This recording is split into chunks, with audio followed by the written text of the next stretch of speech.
Danny Black. And I'm John Newman. Welcome to Card Mensches. Hi, and welcome to episode 2 of Card Mensches. You might notice there's 3 boxes on the screen today. That makes you an advanced hobbyist, and we appreciate you joining us. On episode 2 today, we would like to welcome our newest sponsor, Center Stage, and welcome Waxstat.com and SGC Grading for their support as well. We got a great response from episode 1, and we are really thrilled. And that's a format we're going to traditionally have, but we're lucky today to have a special guest, and I'm going to let John Newman introduce a hobby icon, as you can see, Dr. Beckett. John, Dr. Beckett, welcome to the show. Thank you. As I always say, he's a man that needs no introduction, but like you said, hobby icon, hobby legend, and better yet, just a great person. And happy Dr. Jim's joining us today. Little different episode, like Danny said. Normally we don't have 3 people, but we will have occasional guests. But the only rule is they have to be a Mensch, and Dr. Jim definitely checks all those boxes. And he's been gracious to come on in episode 2, not even knowing where the show may go, taking a leap of faith there. But he's, something I'm excited to talk. I've talked to Dr. Jim. Danny's conversated with him. But today we're going to talk about, the sale of his company back in 2005.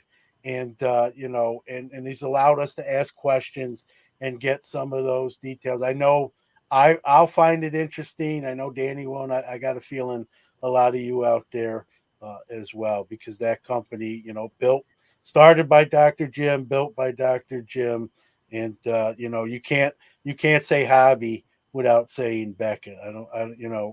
Regardless of when you got in the hobby, they're sort of synonymous with each other.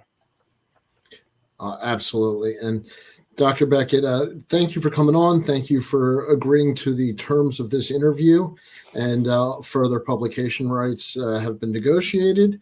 And I think the important thing that a lot of people don't know is we're actually coming up on an anniversary. So it gives us an opportunity to, I think, delve into something that has never really been talked about, just because the hobby's moved in so many different ways. We don't often take a chance to step back and look, but we are coming up on January 26th, depending on when you listen to this, will be the 18th anniversary of you actually selling Beckett. Do I have that date correct? Yes. Okay. So you started Beckett in 1984. And I guess that we really want to understand what happened in 84 to get you to start it, but more importantly, what happened in 05 or 04, I guess, when the process would start, and how that transition works. So I'm going to let John lead off here and let him take it for a minute. Well, I mean, obviously the sale was 2005, but I guess my first question, Dr. Jim, is almost a 2-pronged question. Like when did maybe the thought of selling the company you built, when did that, really first enter the equation for you? And that being said, how long of a process once you determined, that was something you were going to do? How long, we hear, in today's news cycle, just kind of announcements made, but how long behind the scenes did the process actually take?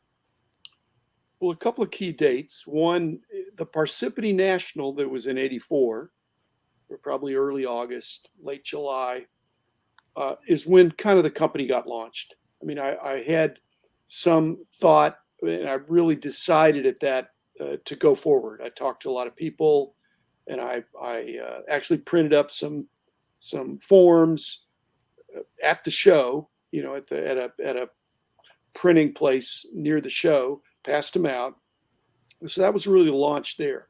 The next date when I started thinking about selling the company was October 6th, 1996, when I was in the hospital with a heart attack. And, all bets are off, guys. When you're, you just think up to that point, I'm sure I thought I was bulletproof like everybody else, and I was going to live forever, happily ever after. But life is more complicated than that. And so I'm in the hospital for about a week, recuperating from I'm very fortunate to be alive, very blessed to be alive. And so you're thinking, what do you want to do with the rest of your life? And I was working really hard. And, guys, it just 9 years later, approximately, or 8.5 years later, I guess, the company was sold. It was put up for sale probably about a year before it sold. We kind of engaged an investment banker that handled a lot of publishing things. I had known the guy from some other things, so good reputation. It was out of New York City, a sharp guy that had a lot of contacts, and so the process took a while. I was really pleased that the leadership of my company kind of kept it under wraps, because as you guys know, again, for people in the industry, if there would have been a buzz for a year that we were for sale, or that I was going to entertain offers even, it would have been a lot of confusion. So it was kind of on a need to know basis for the key people in the company. And they just were awesome. Was there a precipitous in 2004 that you said this is finally the right time? No, I mean, I work backwards, Danny. I don't think, is this the right time? I think as soon as I thought, I'm not going to go to my grave owning this company, not figuratively or literally, but I thought, eventually I'm not. It's going to be eventually time for somebody to take me out and give me my life back. That I was really pretty much a slave to my work for many of those years. And so as soon as I came up with the thought that I am eventually gonna sell it, because I'd never thought I would ever sell it. Then the question was when, and then I think, well, why don't I wait till I'm 80 years old? And I thought, well, gee, I'll do a lot of traveling after I'm 80. Well, that doesn't work either. So, well, how about 75? Yeah, I've seen some guys traveling in 75, but there's no sure things there either. How about 70? So I started backing up, and until finally in 2004, I said, how about now? As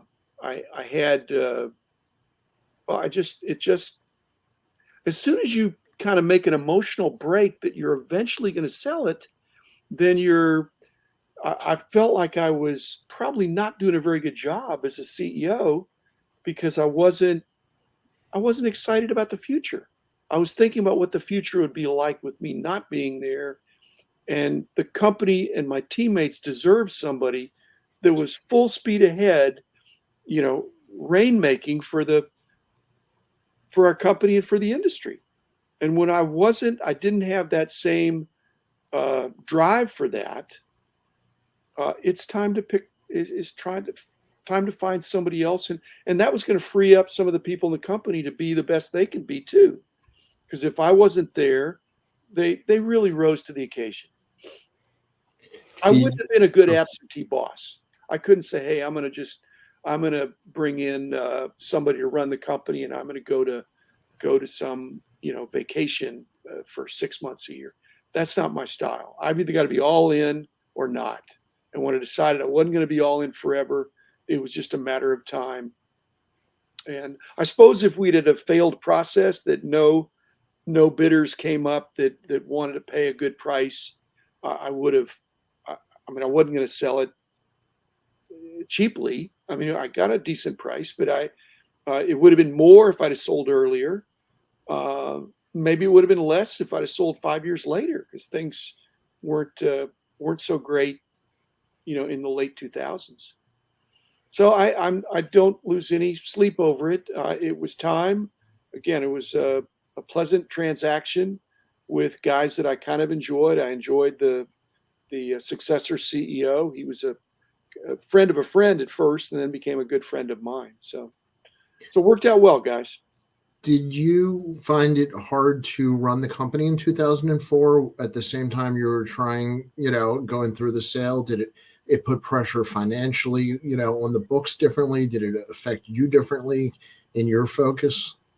Well, when you're a CEO, it means you're the chief executive officer, and frequently in a larger company, there can be other presidents underneath the CEO or other operating managing partners. And I was probably in my peak, I was very hands-on. And toward the end there, I wasn't. And so, but I was there. And so the presidents, I had some presidents in my company that were in charge of certain things. They were really sharp.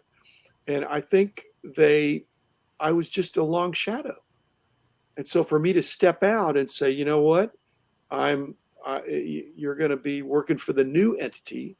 And it kind of took the brakes off. I mean, I was a driver, but I was also the brakes on when we had these crazy ideas. I was the one that selected which crazy idea we were going to do and which crazy idea we weren't going to do. But some of the people, they thought no ideas were crazy. And some of them were. So I needed to step aside, guys. So in 96, you had the heart attack that definitely shook you, and obviously is a serious thing. It almost cost your life.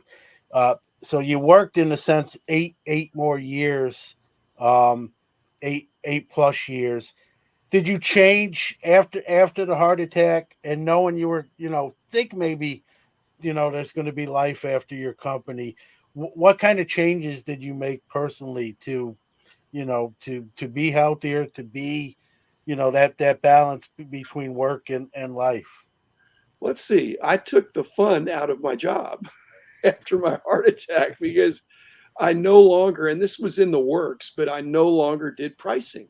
So I was never handling the cards. I did almost no show travel after that because I wasn't doing the monthly magazines and even the annual books. And so that was all delegated to other people who stepped up. But that was the fun that I really enjoyed, and it kept me close to the action. And so I felt like I was an executive, and I don't like being an executive. I don't mind being a team leader, but I don't really want to be isolated. And I felt like I was getting increasingly isolated. And so I wasn't as tuned into the industry.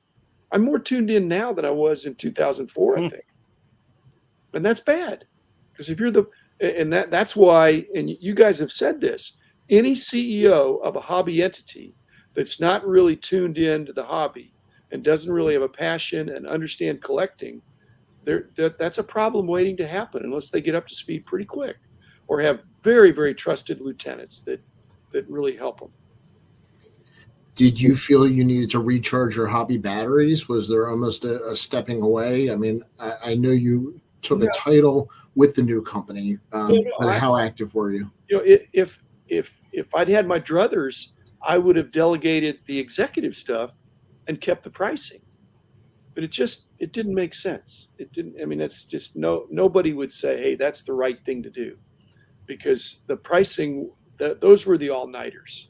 Those were the long hours when you're under deadline pressure. So I made the right decision, and even the right decision, I don't lose sleep over selling. When I did, or if I did, it was the right thing to do. Well, I was going to ask you, Dr. Jim, you sort of answered it there with your response. When, so now the sales and the process, I mean, was there any tug of war in your own mind? Like, am I really doing this?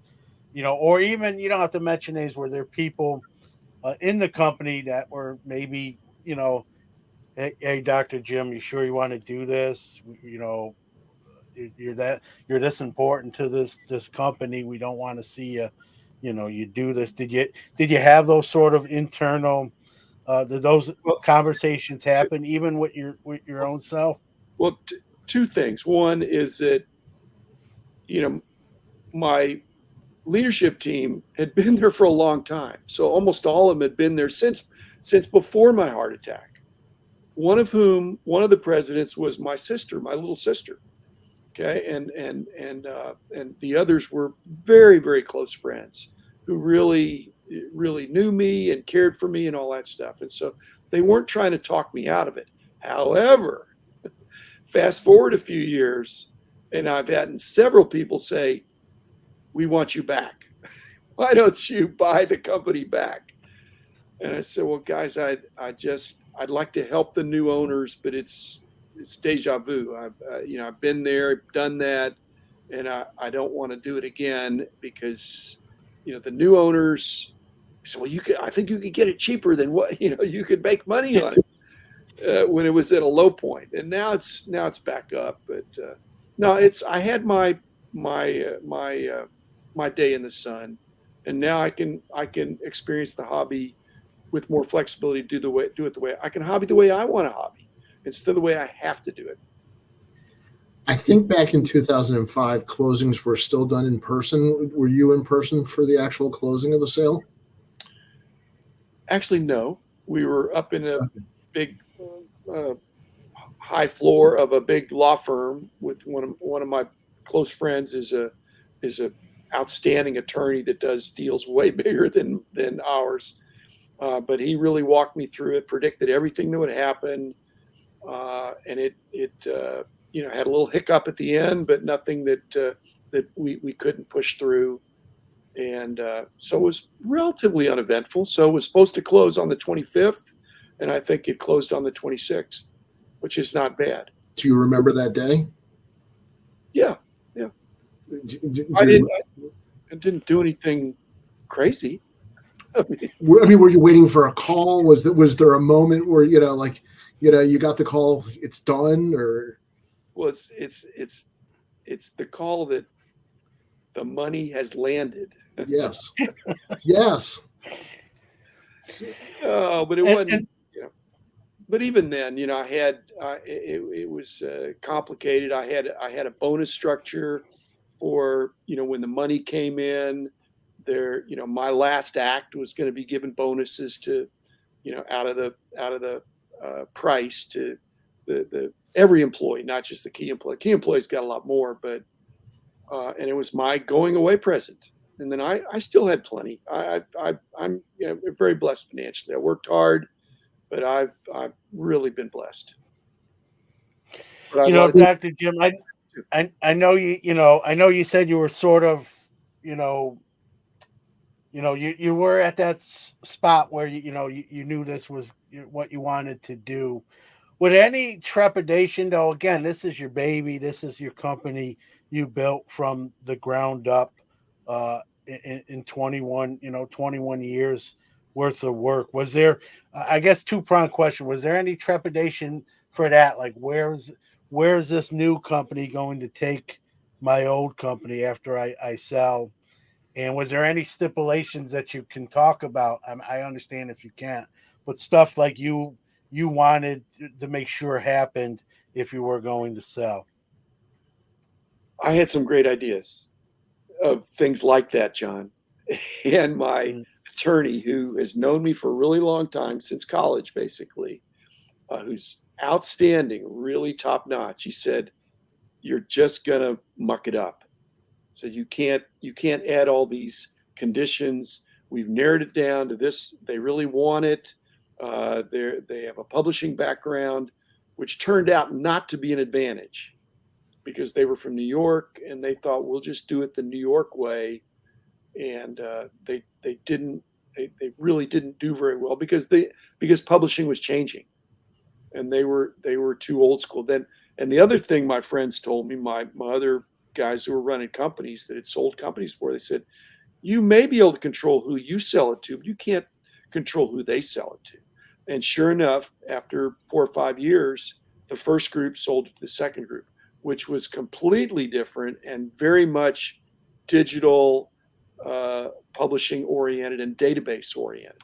And so they immediately offshored everything that they could and drove down the costs and moved as much as possible toward digital and away from print.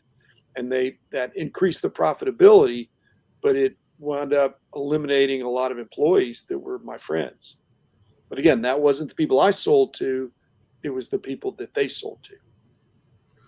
Well, you mentioned you sold to what was Apprise Media, and they were a publishing company. And, one of the things I found fascinating was you were basically selling a publishing company. Was that the idea of the transaction? How much was the online or the grading even considered in the sale, because a publishing company bought you? I think they didn't understand it, but they could see that it was a revenue. It was producing earnings. It was profitable. We had, I think I've mentioned this before, is that we had interest from eBay and Yahoo and Amazon to buy not our company, but to buy the digital aspects. They did not want print, but they wanted anything that would be, virtual. And I wasn't willing to consider it. I thought that would be really tricky to kind of split the company in half and all that. So I didn't do that. In fact, they may have paid more for that aspect than for the whole company. So I'd already been through that exercise. And then when this company came up, this prize came up, they offered more than the other guys did. And they had the publishing background, but I think they stuck too close to the doing publishing the way people do it in New York, which they thought, what do these guys in Dallas know? New York is the capital of publishing. And we'll bring our expertise to it, and we'll improve whatever. And they did increase costs, and they didn't understand the hobby. Our main accounts were the local card shops.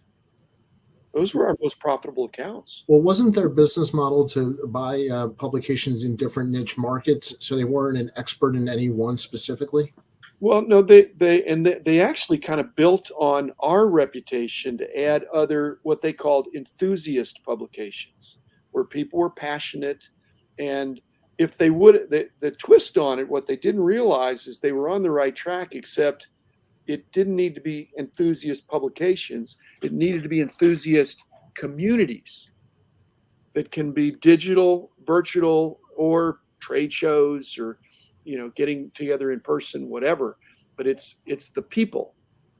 Somebody said that the hobby is the people and the business is the people. And so I think they thought the business was the pages, were the magazines. And the magazines, were, our peak years were the junk wax era and before the baseball strike. Yep. The early 90s were our best years. You mentioned, a prize wound up selling themselves to another company in 2008. You mentioned that, people did come to you and said, hey, you should buy him, Dr. Jim, and get back. I mean, was there any thought, did the light bulb go on at all, or were you pretty much like, no, I've turned that page? Did you consider it at all? I did not consider it, and I kind of shot it down pretty quick. I mean, I didn't need to be, I wouldn't be upsetting the employees, but I didn't want to give them a false hope. I didn't want to get in a bidding war. I didn't want to buy it for cheap. I didn't want to buy it for expensive. I just thought, I've moved on, and like I say, I'm happy to be a pro bono consultant. That's really what I enjoy doing. My skin in the game is that this company has my name on it, and I want them to do well, but I'm not willing to burn midnight oil anymore. And so when I just have a high responsibility quotient, and if I say I'm going to do something, I'm going to do it, and I don't need to be saying I'm going to do it. At what point did you realize your name was going to be a part of the deal, and was that hard to accept? I realize now that I think I understood it, but that was one of the things that John mentioned, is that I should have gotten some kind of I don't know, but additional price or considerations. The fact that one of the biggest things they wanted was the name. And so I'm not allowed to use my name unmodified. I can be my personal name. That's why I can't be Beckett Sports Card Insights. Because that would be an infringement. Because then it'd be unclear whether it came from the company or came from me. That's why I'm Dr. James Beckett Sports Card Insights. So I only have certain ways that I can use my own name. And if I would have, I could have renegotiated that to say, look, if you're going to use my name, I'm going to want like a royalty, Yeah. and I floated that. And my attorney friend said, you're just going to muck up the deal. They're just going to freak out if you say that. I said, but it's true. And he said, well, they'll just change the name. I said, actually, they probably will not change the name. Going back to 2008 again, like you said, you were pretty much new. You weren't, going to come back but had you wanted to, let's hypothetically, if you said, you know what, I missed it. It's been 3-4 years, would have you had an advantage? Let's say you wanted to buy your company back, being the originator. Would you think that would have given you any kind of advantage if that was actually the case? Well, I could have been part of a team. I could have been a consultant to the new owners, which I didn't really know the new owners, and they got it at a lower point. But I wasn't willing to. It needed fixing, and frankly, guys, remember the economy was messed up then. The economy needed fixing. Yeah. Things were bad. The hobby wasn't doing great. The economy wasn't doing great, and so for me to jump back in there, I was moving toward greater simplification of my life, and that would be diametrically opposed to that, because I cared, and I cared too much. So once I got in there, and if I invested, take the money that I got, put it back in, I could have done that, but I wanted to shoot that down so that the people didn't have false hope. And yet I want to tell them, hey, if you got a problem, I'll help you think through it. And I give you free advice, and I'll come down there every once in a while and stuff like that. But I don't want to be on the hot seat anymore. I always wondered, do you have days where you're like, I cannot believe my name is on that comment or that statement? I mean, even to this day, do they do things and you wish your name wasn't tied to it, or are there days where you're glad your name's tied to it, or has it just become separate? Let me answer that in a more general way, because number one, I'm not scanning all their statements to see if they've misstated something. But I will say this: I think I really had a strong desire to be a market leader, to be a pace setter, to be a thought leader for our industry. And I think over the last 18 years, almost now coming up, I think our company's lost some of that, and other people have. It's just I just don't think we weren't hitting on all cylinders. Now I'm hopeful that there's new leadership now, and that it's going to get back on track. So that's my frustration, Danny. I see that it's not what it could be, or even what it was, and I'm hoping now it's going to be even better. It doesn't have to be what I think it, but they have not. I mean, they were right up there with PSA. If you look, 15 years ago, or probably when I was there, we were winning the awards for best grading. SGC was an afterthought. Was just mainly doing vintage, and then now over the last few years, it's not been that great. And I think the other thing, gosh, I guess I could say this. I think some of it are self-inflicted wounds.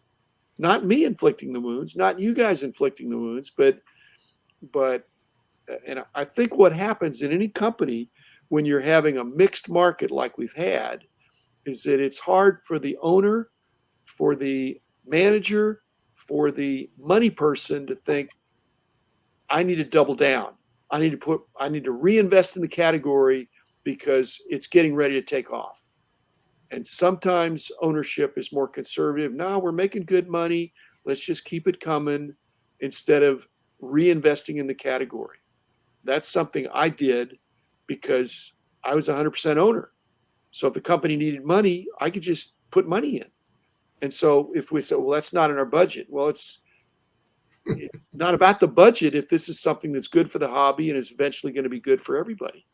And so we did a bunch of new things that were not in the budget because I thought this is a great idea. We need to do it.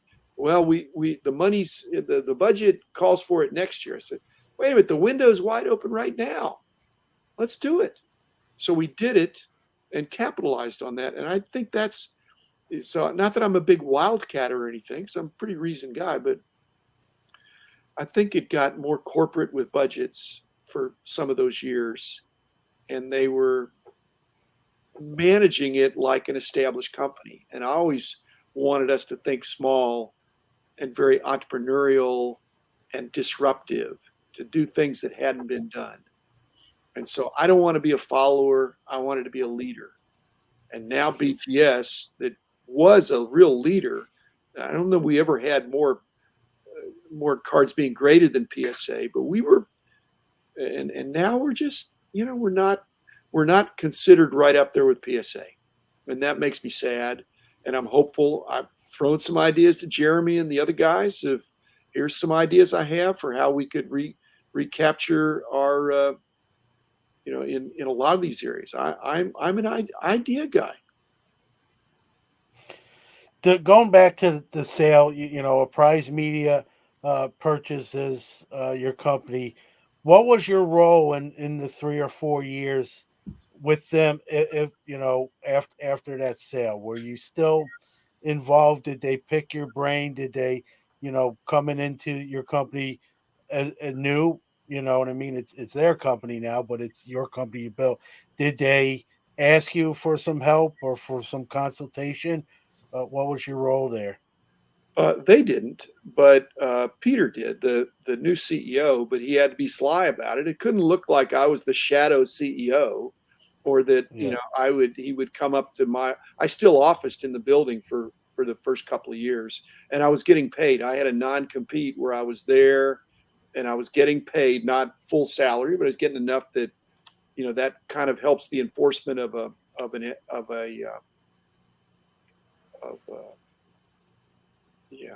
NDA. Yeah. So I wasn't going to compete anyway. But so Peter would come up to my office after hours when nobody was looking. He wasn't going to bring me in on some meetings. He was the boss. And I respected that. I wasn't going to trot down to his office and say, hey, I got a problem with this. No, he needed to run the company, and he did a really good job. The people liked him. In no way was I going to undermine him. But every once in a while, he'd kind of just ask me hey, why is this happening?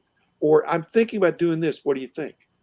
But he didn't want people to see that he was not the authority. It would have undermined his authority.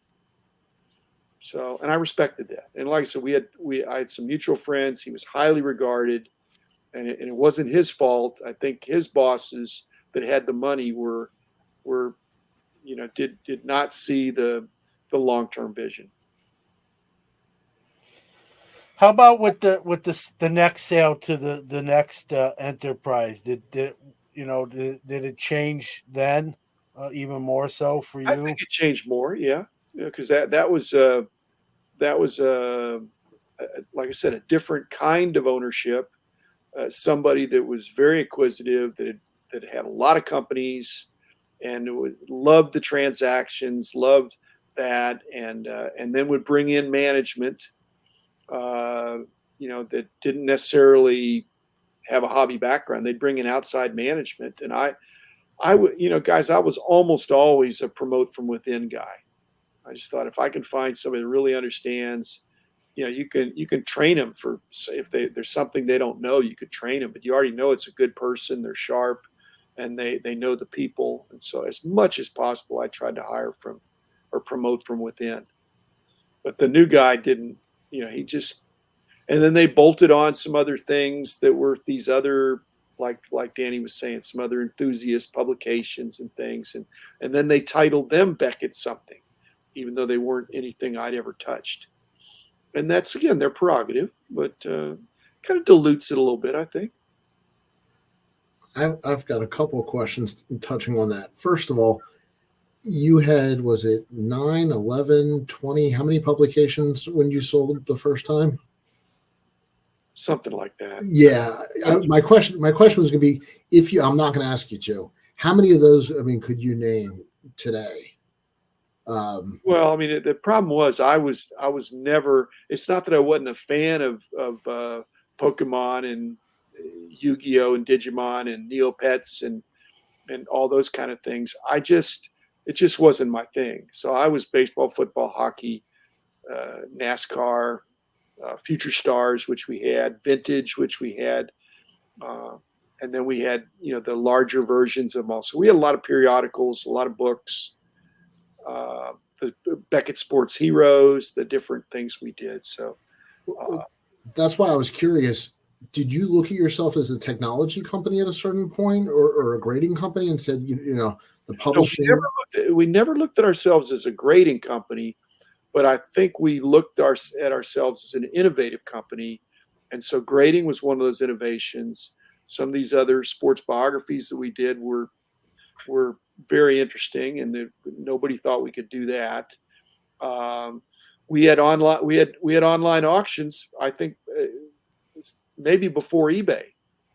It's just like I said, I was the holdup. I didn't say, "Hey, we're going to bet the farm that there's something." eBay just doubled down on that, and I just thought, the auctions that we had were kind of specialty. And then we did our marketplace and all that stuff. So we were ahead of our time, but I never fully promoted it to be all in, to where I would take the profits from the print and pour it over into this other thing that was not making money yet, but would have done great perhaps. So when you were the CEO, Dr. Jim, like how many hours a day were you involved with the company at like your peak when you were, which was probably right till the sale, up until the sale, I'm guessing. No, before my heart attack, I had lots of weeks I worked 100 hours. And that just was ridiculous. When I was on deadline, when I was doing books and magazines, and I was the guy doing all those books, I was the one doing it. So that's why I had a heart attack, a big reason. And so after my heart attack, I worked 50 hours a week, probably, and then probably 40 in the 2000s. So I wasn't, and again, I hated it because I like to work a lot. I like to work hard, and but again, if I'd worked more, it would have been undermining the leadership who were in charge of those things. Just like the price guide guys. If I'd looked over their shoulder, that would not have been helpful, because after I withdrew kind of and kicked myself upstairs, those guys were really sharp. And so for me to be sharpshooting them and say, "Hey, what about that? Did you do the research on that or something?" Or that would have been not helpful, and it would have been hurtful. Hurtful. What I got to ask this. It's kind of a weird question, but just how my mind works. So the first day after the sale is transacted, the first what would have been a work day under with you, CEO. What was that like waking up that day and the difference? Now it's not your company. Well, do you remember? I did wake up and I went to the office. I didn't play hooky. I was getting paid in my non-compete, and I wasn't necessarily getting paid to show up, but I thought, they're paying me, I should show up, and I'm available. And that first day, first week, first month, whatever, people were coming in and wanting to check in on me and stuff like that. Because I had my same big office in the corner.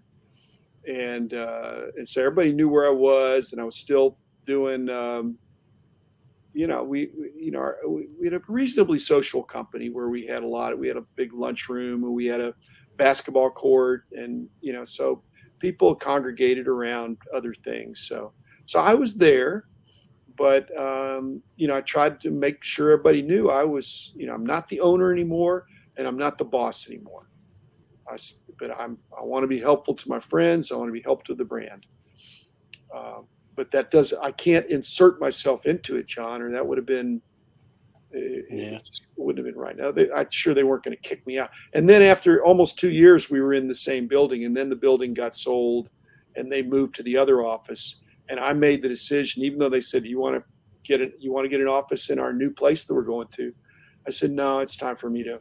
So a buddy and me, we got an office suite with some other guys. So we had our own office, and my secretary Carol went with us. And so I created a boardroom and some offices, and had a nice office. And then 10 years ago, I moved home, and I have my man cave here. So pretty retired. Looking back, would you have done anything differently on the timeline of the sale, or how you prioritized the parts of the sale? No, I think the main thing I would have done is in the 11th hour, when they tried to lower the price, I said, if you lower the price 10%, that's fine with me. I'll just keep 10% of the company. If you lower the price 20%, that's fine with me. I'll just keep 20% of the company. They said, wait a minute, that's not going to work. We want to pay you less. I said, yeah, you pay less, you're going to get less. And so they didn't want to go that way. But now looking back, if I'd kept some interest in it, or kept some royalty interest in the fact that they were using my name for these other things, that would have been, but again, like I said, I had absolutely a top-notch advisor, in the sale. This guy's just brilliant. One of my close friends. I totally trust him. And he said, don't mess it up. That's, it's going to make you, it's going to make you look bad. They said, hey, I'm going to sell the company, but I want to keep the rights to my name. And every time you use my name, you got to give me a nickel. It didn't sound right. Hey, guys, I would not be a Mensch if I did that. Ooh, he pulled it. Yeah. There goes my follow-up question. Newman, back to you. Well, I was gonna, you mentioned how Peter was still, behind the scenes, kind of picking your brain, or very rarely, John. I don't want to overrepresent that. Okay. Very rarely, but I saw him socially. We were in some of the same business organizations, and so I would see him, and we'd talk about stuff, and I just say, if there's any way I can help, I'm happy to. But I never went to his office and shut the door and said, what are you doing? I never did that. So he was a class guy. And like you said, you're in the build, but did you see a lot of like your former employees and friends, and like you call them teammates, where you get a lot of feedback? Sports. We were playing basketball. Yeah. Did you get a lot of like, I'm sure you did, we miss yous, or were they concerned with, new leadership, or where the company was going after the sale? Was there from them themselves? Did they sort of, posture that way to you, that they were concerned? Well, I would have nipped that in the bud. I don't even think that really happened. I mean, basically, that's just not good. This was the new reality, and the best way they could honor me would be to work hard for the new entity. I mean, that's the brand that they. I mean, again, like I say, guys, I could have died in '96, and then there would have been new ownership in that sense, whether it had been my family estate or something, but there would have been new leadership, a new CEO and a new ownership structure.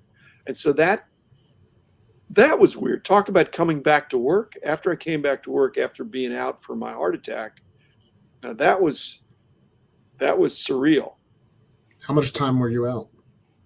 I think I took a month off. I mean, I just really was, I'd been out, so I know that I lost blood, but I was in the hospital for a week. And so you have a lot of atrophy of just, they get you moving around, but you're like walking around the hall for 10 minutes. Well, that's enough exercise for today. Yeah. So, I mean, it's just, I didn't lose that much weight because I weighed the same as I weigh now when I had my heart attack. So I wasn't overweight. But but you spend a week in the hospital. Hospital's not a good place to stay. It's not like a hotel. It's not a miles. Not healthy. So I stayed home for a while, and and then again I had 3 presidents, so they just did what they did, and they were really sharp. How difficult was it, like, knowing you had to cut back your schedule, stress, and for your health wise and longevity wise? How difficult was that to do? Being, I'll say it, a workaholic. It sounds like, how difficult having that mindset, like, I'm a doer, but now I have to do less. I have to, like, No, I don't myself. have to. No, I don't have to. I didn't feel compelled to do that. I thought it's the right thing to do, and so, but so I go on the treadmill every day now. So that's maybe an hour when you add it all up with the treadmill and stretching and stuff like that. I probably spent an hour a day that before my heart attack, it would have been working for that hour. I wouldn't have wanted to lose the hour. If I talk about sharpening the saw, so I sleep an extra hour, or I did. So, I mean, I made choices, John. And I think it's like people need to make choices. Say, this is going to be my new reality. But if the doctor made me do it, then it's not me doing it. It's me kind of being somebody's forcing me to do it. I saw the wisdom in what I was doing was not good for me, and what I was moving toward was greater health. And that's emotional health, physical health, psychological health, getting more sleep, exercising more aerobically. I was playing basketball, but I could have been Pete Maravich in the part where he died on the court. I was about to say that was very humble on your ball handling. Not averaging, leading the nation in scoring, but Dr. Beckett, we're glad, number one, that you're still with us. Yeah. Number two, happy anniversary, coming up from the time we're recording this. And we made you a deal to get you out on time. So I'm going to step in and say thank you so much for coming on and sharing with us.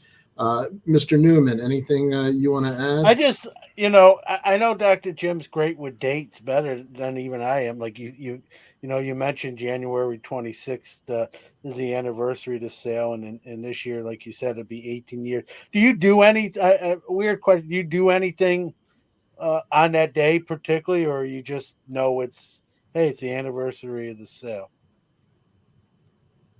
I'm not a big celebrator. Basically, I don't know what I would do. I mean, I just wake up and do the same thing, and it's not no glass of wine with breakfast or lunch even. Yes. So I don't think I'm sure I had a celebration. We had a big party after the closing, after the smoke had cleared, and maybe the first year there was some commemoration. But again, you can commemorate with your family, but I can't commemorate with my business family because they're working for the new dude. They've got a new structure, and so I'm past tense for them. And so if it looks like I'm having a lot of influence, so I needed to just let it happen. But again, after 18 years, like I said, I'm happy to help, but they need to make the call. Yeah. Well, you mentioned being past tense to them.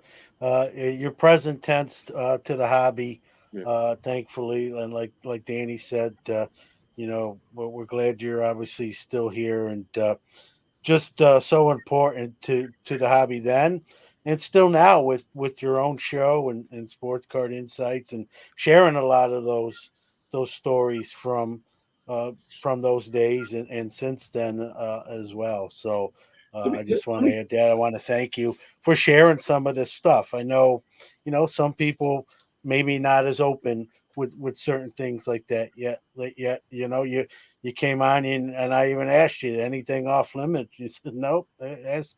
Ask what you want. So, John, I appreciate that. Let me say one thing publicly that I just affirm this, and that is that over the last few years, especially since I've been doing the podcast, but even before that, I've had, I think, some fabulous ideas I've had a bunch of ideas, and a lot of them I put on the podcast. But my best ideas, I have not put on the podcast. I go to Jeremy or Bill or one of the hobby leadership guys at the company, and I said, and my other friends, my confidants, say, "Well, you should just do that yourself. You don't have any statute of limitations. You could just do it." I said, "No, this is something my old company ought to do. I'd really like to see them do it." And I kind of give them the structure of how it would work, and they go, "Oh, that's terrific. We love that idea." But then they don't do it necessarily. On the other hand, it's the kind of idea that if I were doing it, they would and proving the concept, then they would want to buy it from me. But still, I want them to do it, and if they don't do it, I'm not going to sell it to the highest bidder, because I think I've had some fabulous ideas, and they're taking them under advisement, and that's their prerogative, because they'll have to invest their money in it. Although if they said, "Well, would you be willing to invest your money in this?" I'd say, "Yeah, this is the kind of stuff that I think this is." So you're coming back, Dr. Jim. Is that wow, this is how rumors get started. Okay. I got the scene from Godfather 3. So you're saying there's a chance. Just when I thought I was out, I pulled me. I see that Pacino scene in Godfather 3. So, well, thank you, Dr. Beckett. It is always a pleasure. We have your blue M&Ms in the green room, and you are truly a mensch. Yeah. Thanks, Dr. Very honored to be on with you guys. Well, thank you. We'll play it out. And once again, for everybody else, for our supporters from Center Stage, Waxstat.com, SGC, thank you. And for everybody, episode number 2, thank you.